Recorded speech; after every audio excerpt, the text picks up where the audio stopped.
بسم الله الرحمن الرحيم الحمد لله رب العالمين الرحمن الرحيم مالك يوم الدين إياك نعبد وإياك نستعين اهدنا الصراط المستقيم صراط الذين أنعمت عليهم غير المغضوب عليهم ولا الضالين. اعوذ باللہ من الشیطان الرجیم. بسم اللہ الرحمن الرحیم. الحمد لأہلہ والصلاۃ علی اہلہا. السلام علیکم ورحمۃ اللہ وبرکاتہ. آؤ کتاب پڑھیں. اس پروگرام میں ہماری گفتگو آپ کی خدمت میں کتاب رہبران معصوم علیہ السلام کے سلسلے میں ہو رہی ہے، اور گفتگو کا سلسلہ پیج نمبر 148 تک پہنچ گیا تھا، جس میں جناب فاطمہ الزہرا سلام اللہ علیہا کہ وہ فضائل و مناقب پیش کر رہے تھے جو رسول خدا یا معصومین علیہ السلام کی زبان پر جاری ہوئے ہیں. آئیے گفتگو کے سلسلے کو وہیں سے شروع کرتے ہیں. شادی. ہجرت کے دوسرے سال پیغمبر اسلام صلی اللہ علیہ وآلہ وسلم نے حضرت فاطمہ کی شادی امیر المومنین علی ابن ابی طالب علیہ السلام سے کر دی. یہ رشتہ واقعاً ان دونوں کے شایان شان تھا. ائمہ معصومین علیہ السلام نے اس بات کی تصریح کی ہے کہ حضرت علی کے علاوہ کوئی بھی فاطمہ زہرا کا کفو اور ہمسر نہیں ہو سکتا تھا.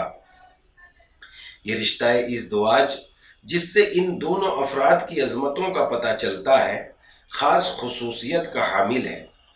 پیغمبر اسلام نے قریش کے بڑے بڑے شرفا اور سرداروں کے پیغامات کو رد کر دیا تھا اور فرمایا تھا کہ یہ رشتہ خدا کے حکم پر موقوف ہے. جس وقت حضرت علی علیہ السلام تشریف لائے تو حضرت صلی اللہ علیہ وآلہ وسلم نے یہ کہہ کر رشتہ قبول کر لیا کہ تمہارے آنے سے پہلے فرشتہ الہی نے مجھے یہ خبر دی ہے کہ خداوند عالم نے حکم دیا ہے فاطمہ کی شادی علی سے کر دو. اس کے بعد حضرت علی سے دریافت کیا گیا کہ شادی کے اخراجات کے لیے تمہارے پاس کیا ہے؟ علی علیہ السلام نے عرض کیا، ایک زرہ، ایک اونٹ اور ایک تلوار کے علاوہ کچھ نہیں ہے. پیغمبر اسلام صلی اللہ علیہ وآلہ وسلم نے فرمایا، زرہ فروخت کر دو. یہ زرہ 500 درہم کی فروخت ہوئی. اسی 500 درہم سے حضرت فاطمہ زہرا کے لیے بہت ہی سادہ اور معمولی جہیز خریدا گیا. اسی میں ضیافت کا انتظام کیا گیا اور مسلمانوں کو کھانا کھلایا گیا. بہت ہی خوشی خوشی پیغمبر اسلام کی بے پناہ دعاؤں کے سائے میں فاطمہ زہرا کو حضرت علی علیہ السلام کے گھر رخصت کر دیا گیا. اس نورانی اور آسمانی شادی کا ہر گوشہ پیروان اہل بیت علیہ السلام کے لیے بہترین نمونہ عمل ہے اور خاندان نبوت و امامت کے ساتھ خدا کی خاص توجہات کا مظہر ہے. اسی کے ساتھ ساتھ شادی کے مسئلے میں اسلام کی سادہ اور نورانی تعلیمات کا ترجمان ہے. اس عظیم الشان واقعے کے چند اقتباسات پیش خدمت ہیں. جس وقت حضرت علی علیہ السلام خواستگاری کے لیے تشریف لائے، پیغمبر اسلام نے ارشاد فرمایا، تم سے پہلے بھی کچھ لوگ فاطمہ سے خواستگاری کے لیے آ چکے ہیں، اور اس سلسلے میں جب بھی فاطمہ سے گفتگو کی تو چہرے پر ناراضگی کے آثار دیکھے. تم یہیں ٹھہرو، میں ابھی واپس آتا ہوں. پیغمبر اسلام صلی اللہ علیہ وآلہ وسلم فاطمہ کے پاس گئے اور علی کی خواستگاری کی خبر دی. فاطمہ خاموش رہی مگر رخ بھی نہیں موڑا. پیغمبر اسلام اٹھ کھڑے ہوئے اور فرمایا، اللہ اکبر. ان کی خاموشی رضا کی دلیل ہے. حضرت علی اور فاطمہ علیہ السلام کا مہر ایک زرہ تھی جس کو فروخت کیا گیا تھا، جس کی قیمت سے یہ جہیز تیار کیا گیا تھا. ایک پیراہن، ایک بڑی چادر، ایک کالی خیبری تولیہ، ایک رسی کا پلنگ، 2 توشک، میں گوشت فندوں کا اون اور ایک میں خرمے کی چھال بھری ہوئی تھی، 4 تکیا، ایک اونی پردہ، ایک چٹائی اور بوریا، ایک چکی، ایک تانبے کا تشت، ایک چمڑے کا ظرف، ایک مشک، ایک دودھ کا کاسا، ایک لوٹا، ایک سبز رنگ کا جگ اور چند مٹی کے برتن۔ حضرت علی علیہ السلام نے بھی شادی کے سلسلے میں اپنے گھر کے لیے کچھ چیزیں مہیا کی تھی۔ گھر میں نرم مٹی کا فرش کرایا تھا، کپڑے ٹانگے گئے، ٹانگنے کے لیے در و دیواروں کے درمیان لکڑی لگائی گئی تھی۔ گوشت فند کی ایک کھال اور خرمے کی چھال سے بھری ایک تکیا اپنے گھر کے لیے خریدی تھی۔ حضرت فاطمہ الزہرا سلام اللہ علیہا کا اخلاق اور ان کی زندگی کے چند پہلو۔ زہد۔ حضرت امام جعفر صادق علیہ السلام اور جناب جابر انصاری سے یہ روایت نقل ہوئی ہے کہ پیغمبر اسلام نے جناب فاطمہ کو دیکھا کہ موٹا اور معمولی لباس پہنے ہوئے ہیں، اپنے ہاتھوں سے چکی چلا رہی ہیں اور اسی حالت میں اپنے بچے کو دودھ بھی پلا رہی ہیں۔ یہ دیکھ کر پیغمبر اسلام کی آنکھوں سے آنسو جاری ہو گئے۔ فرمانے لگے، میری بیٹی، دنیا کی تلخی آخرت کی مٹھاس کے لیے برداشت کرو۔ عرض کیا، اے رسول خدا، میں خدا کی نعمتوں پر اس کی شکر گزار ہوں۔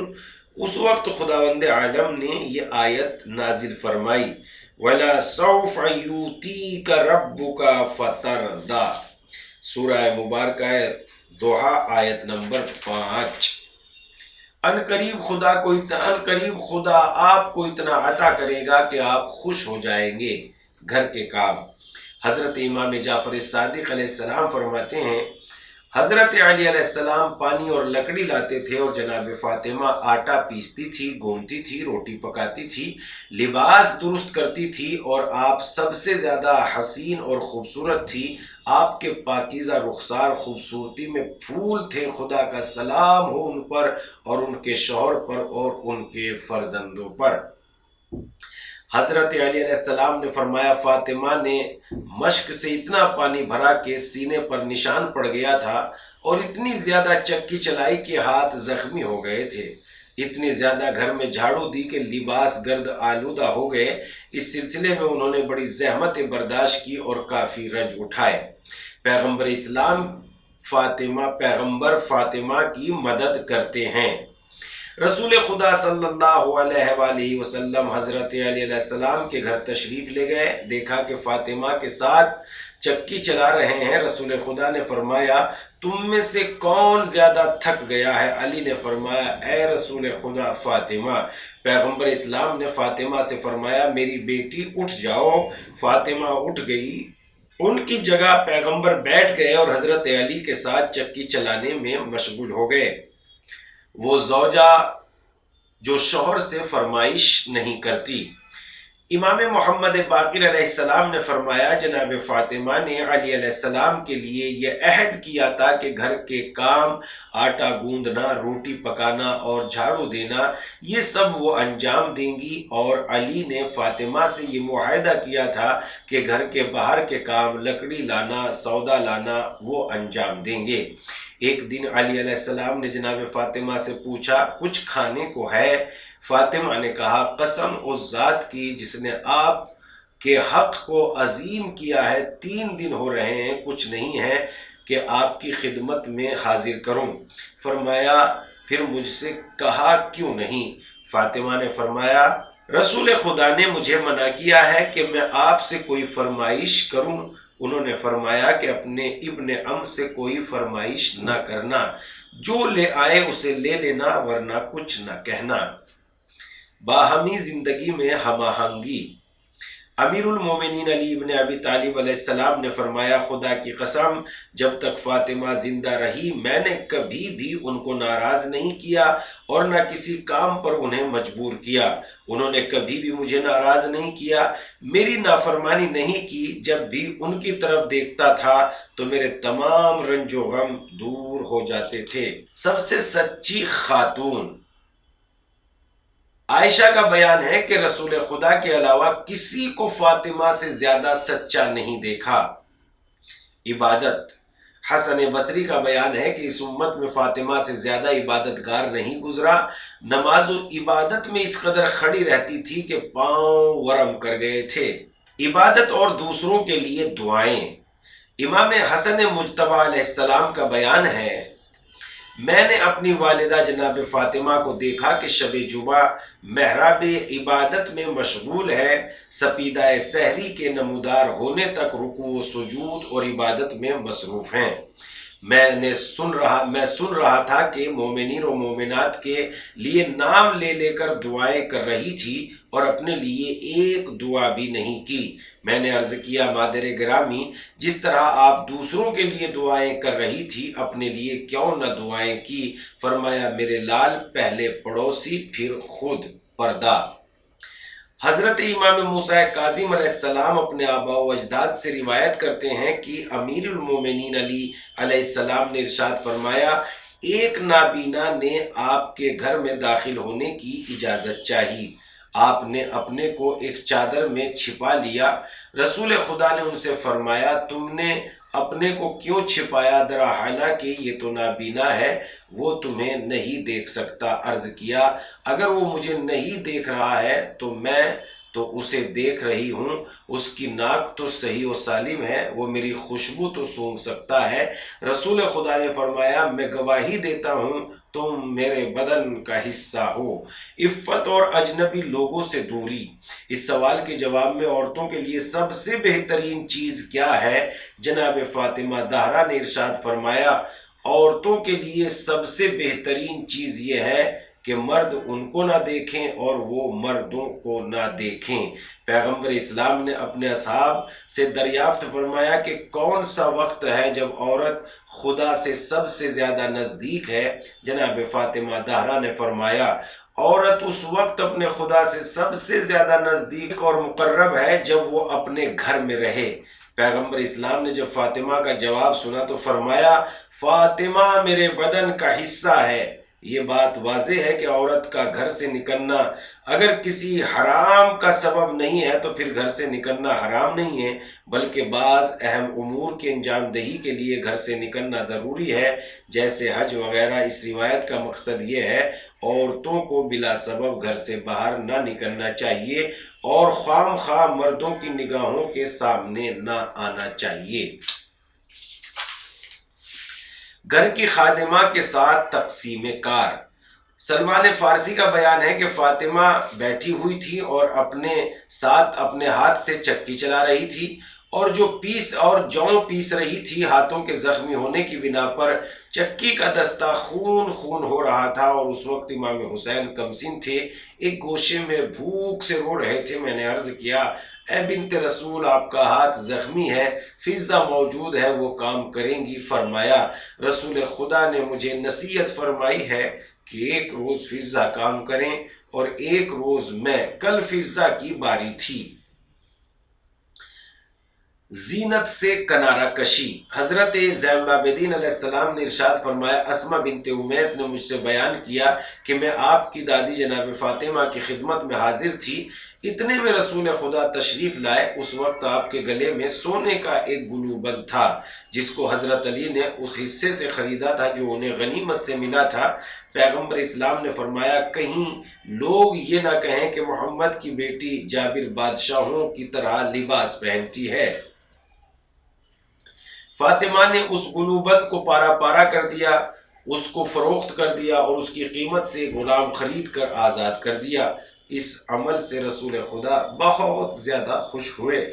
امام محمد باقر علیہ السلام نے فرمایا، رسول خدا جب سفر کرتے تھے تو اپنے رشتہ داروں سے ملاقات کرتے تھے، اور جب ان سے رخصت ہوتے تھے تو سب سے آخر میں جس فرد سے رخصت ہوتے تھے وہ جناب فاطمہ تھی، اور آپ کے گھر سے اپنا سفر شروع کرتے تھے، اور جب سفر سے واپس تشریف لاتے تھے تو سب سے پہلے جناب فاطمہ سے ملاقات کرتے تھے اور پھر دوسرے رشتہ داروں سے ملاقات کرتے تھے۔ ایک مرتبہ رسول خدا صلی اللہ علیہ وآلہ وسلم سفر پر تشریف لے گئے۔ حضرت علی علیہ السلام کو جنگی غنیمت سے کچھ حصہ ملا تھا جس کو انہوں نے جناب فاطمہ کے حوالے کر دیا تھا، اور سفر پر تشریف لے گئے تھے۔ جناب فاطمہ نے اس سے چاندی کے 2 ٹکڑے اور ایک پردہ خریدا تھا۔ جس کو دروازے پر آویزہ کر دیا تھا۔ جب رسول خدا صلی اللہ علیہ وآلہ وسلم سفر سے واپس آئے، مسجد تشریف لے گئے اور پھر حسب معمول سب سے پہلے جناب فاطمہ کے گھر تشریف لے گئے تو فاطمہ دیکھ کر خوش ہو گئی اور بڑے ہی اشتیاق سے اپنے بابا کی طرف بڑھیں۔ رسول خدا نے ہاتھوں میں چاندی کے کڑے اور دروازے پر پردہ دیکھا۔ رسول خدا وہیں بیٹھ گئے اور آگے تشریف نہیں لائے اور وہیں سے فاطمہ کو دیکھتے رہے۔ یہ دیکھ کر جناب فاطمہ کو بہت افسوس ہوا اور وہ رونے لگی اور کہنے لگی کہ آپ پہلے تو اس طرح پیش نہیں آتے تھے۔ اپنے دونوں بچوں امام حسن اور امام حسین علیہ السلام کو بلایا اور دروازے سے پردہ اتارا، ہاتھوں سے کڑے اتارے، ایک کو کڑے دیے اور دوسرے کو پردہ، اور ان سے کہا بابا جان کے پاس جاؤ، پہلے میرا سلام کہنا اور کہنا آپ کے سفر کے بعد ہم نے اس کے علاوہ اور کوئی نیا کام نہیں کیا ہے، آپ جس طرح سے چاہیں ان دونوں چیزوں کا مصرف کر سکتے ہیں۔ دونوں بچوں نے ماں کا پیغام نانا رسول خدا کی خدمت میں عرض کر دیا۔ رسول خدا نے ان دونوں کا بوسہ لیا، کلیجے سے لگایا، ایک کو ایک زانو پر اور دوسرے کو دوسرے زانو پر بٹھایا۔ اس کے بعد ان دونوں کڑوں کو ٹکڑے ٹکڑے کرنے کا حکم دیا اور پھر اہل صفہ کو بلایا۔ یہ لوگ مہاجرین سے تھے جن کے پاس نہ مکان تھا اور نہ مال۔ رسول خدا نے اس کو ان لوگوں میں تقسیم کر دیا۔ پھر پردہ جس کا عرض کم تھا مگر لمبان زیادہ تھی، اس کو ان لوگوں میں تقسیم کر دیا جس کے پاس لباس نہیں تھا۔ اس وقت رسول خدا نے ارشاد فرمایا فاطمہ پر رحمت نازل کرے، خدا فاطمہ پر رحمت نازل کرے، یقیناً خدا اس پردے کے عوض بہشت کا لباس عطا کرے گا اور اس کڑے کے بدلے بہشت کے زیورات عطا کرے گا۔ شادی کا لباس۔ شادی کے موقع پر رسول خدا صلی اللہ علیہ وآلہ وسلم نے جناب فاطمہ کو ایک لباس دیا تھا، کیونکہ جو لباس پہنے ہوئے تھی اس میں پیوند لگے ہوئے تھے۔ اس موقع پر ایک محتاج ان کے گھر آیا اور پرانے لباس کی درخواست کی۔ جناب فاطمہ نے چاہا کہ پرانا پیوند لگا لباس فقیر کو دے، لیکن فوراً خیال آیا کہ خدا فرماتا ہے لن تنالوا البر حتى تنفقوا مما تحبون۔ سورہ مبارکہ آل عمران کی آیت نمبر 92۔ اس وقت تک تم نیکی کو حاصل نہیں کر سکتے جب تک کہ اپنی محبوب ترین چیز خدا کی راہ میں خرچ نہ کرو۔ اس کے بعد اپنا نیا لباس فقیر کو دے دیا۔ زہد اور خوف خدا۔ جس وقت یہ آیت نازل ہوئی کہ بسم اللہ الرحمن الرحیم وَإِنَّ جَهَنَّمَ لَمَوْعِدُهُمْ أَجْمَعِينَ لَهَا سَبْعَةُ أَبْوَابٍ لِكُلِّ بَابٍ مِّنْهُمْ جُزْءٌ مَّقْسُومٌ، اور دوزخ ان سب کی وعدہ گاہ ہے جس کے 7 دروازے ہیں اور ان میں سے ہر دروازے کا معین حصہ ہے۔ پیغمبر اسلام بلند آواز میں گریہ کرنے لگے۔ حضرت کو روتا دیکھ کر اصحاب بھی رونے لگے، لیکن کسی کو یہ خبر نہیں ہے کہ جبرائیل کیا پیغام لائے۔ پیغمبر اسلام کا رعب و جلال اتنا تھا کہ کسی کی ہمت نہیں ہو رہی تھی کہ وہ وجہ دریافت کرتا۔ پیغمبر اسلام کی عادت یہ تھی کہ جب فاطمہ کو دیکھتے تو وہ خوشحال ہو جاتے۔ اسی بنا پر سلمان جناب فاطمہ کے گھر گئے تاکہ انہیں واقعہ بتا سکے۔ جب وہاں پہنچے تو دیکھا جناب فاطمہ جوں پیس رہی ہیں اور اس آیت کی تلاوت کرتی جاتی ہے وَمَا عِندَ اللَّهِ خَيْرٌ وَأَبْقَى، اور جو کچھ اللہ کے پاس ہے وہ بہتر ہے اور زیادہ باقی رہنے والا ہے۔ ایک اونی ابا آپ کے جسم اطہر پر ہے جس میں خرمے کی چھال کے 12 پیوند لگے ہوئے ہیں۔ جناب سلمان نے پیغمبر اسلام کی حالت بیان کی اور جبرائیل کی آمد سے مطلع کیا۔ جناب فاطمہ اٹھی، وہی اپنی ابا اوڑھی اور روانہ ہو گئی۔ یہ دیکھ کر سلمان بہت زیادہ متاثر ہوئے اور غمگین ہوئے اور کہنے لگے کہ افسوس قیصر و کسریٰ کی بیٹیاں ریشم و حریر کے لباس پہنے اور محمد کی بیٹی اونی ابا اوڑھے جس میں خرمے کی چھال کے 12 پیوند ہیں۔ جناب فاطمہ رسول خدا کی خدمت میں تشریف لائی، سلام کیا اور عرض کیا بابا جان سلمان لباس دیکھ کر تعجب کرتے ہیں، قسم ہے اس خدا کی جس نے آپ کو حق کے ساتھ مبعوث کیا، آج 5 سال ہو رہے ہیں، میرے اور علی کی ضروریات زندگی میں صرف گوسفند کی ایک چھال ہے، دن میں اسی کھال پر اونٹ کو چارہ دیتی ہوں اور رات کو یہی کھال ہمارا بستر ہے، اور کھال کی ایک تکیہ ہے جس میں خرمے کی چھال بھری ہوئی ہے۔ پیغمبر اسلام نے ارشاد فرمایا، اے سلمان میری بیٹی خدا کی طرف سے سبقت لے جانے والوں میں پیش ہے۔ جناب فاطمہ نے رسول خدا سے رونے کا سبب دریافت کیا۔ جبرائیل جو آیت لے کر نازل ہوئے تھے، پیغمبر اسلام نے اس سے جناب فاطمہ کو باخبر کیا۔ جناب فاطمہ نے جب آیت سنی تو اتنا روئی کہ زمین پر گر پڑی اور برابر یہ فرما رہی تھی، وائے ہو ان لوگوں پر جو آتش جہنم میں ڈالے جائیں گے۔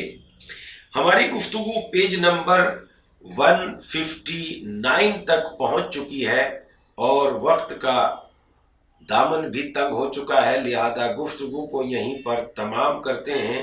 ہم پھر حاضر ہوں گے آپ کی خدمت میں رہبران کتاب، رہبران معصوم علیہ السلام کے ساتھ۔